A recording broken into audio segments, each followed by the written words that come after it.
যে কড়াই তেল দিয়েছি, তেলও গরম হয়ে গেছে। তেলও গরম হয়ে গেছে। মাছ নিয়েছি, এই মাছটা হলুদ আর লবণ দিয়ে মেখে নেব। হলুদ আর লবণ দিলাম, এটা দিয়ে মেখে নেব। আর এই কুমড়ো নিয়েছি, আলু নিয়েছি, আর কাঁচা লঙ্কা 2 পিস দেবো। এই দিয়ে ঝোল করব, দেখতে থাকো। মাছগুলো বসিয়ে দিলাম কড়াই, মাছটা ভাজা হবে।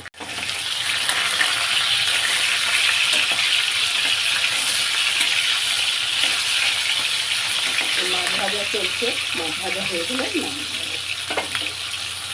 দেখো মাছ ভাজা হয়ে গেছে, তুলে নিলাম।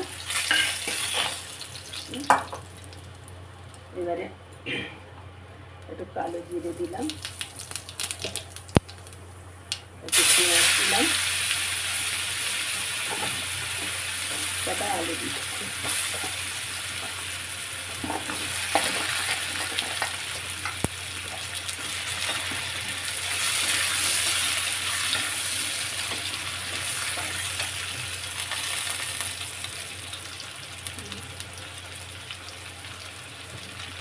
হলুদ দিলাম,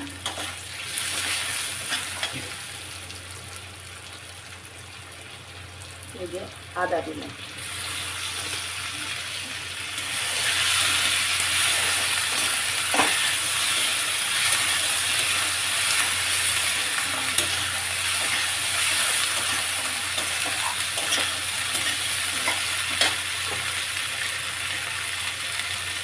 এবারে এই জিরে আর লঙ্কার গুঁড়ো ভিজিয়ে দিয়েছিলাম, সেটা দিয়ে দিলাম।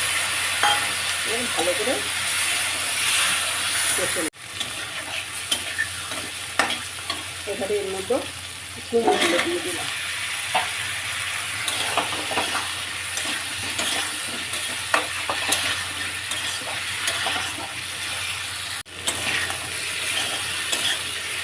আলু আর কুমড়ো ভালো করে কষে দিয়েছি।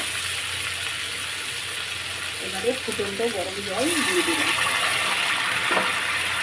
এইভাবে এটা ফুটতে থাকে। ফুটছে,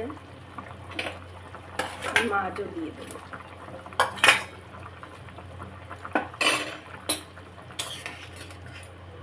আস্তে আস্তে ফুটতে থাকে। আলু, পোনা মাছ আর কুমড়ো দিয়ে একদম পাতলা ঝোল করছি। দেখো হয়েও এসছে। তোমাদের যদি এই রান্নাটা পছন্দ হয় তাহলে একবার লাইক কমেন্ট শেয়ার করে দিও।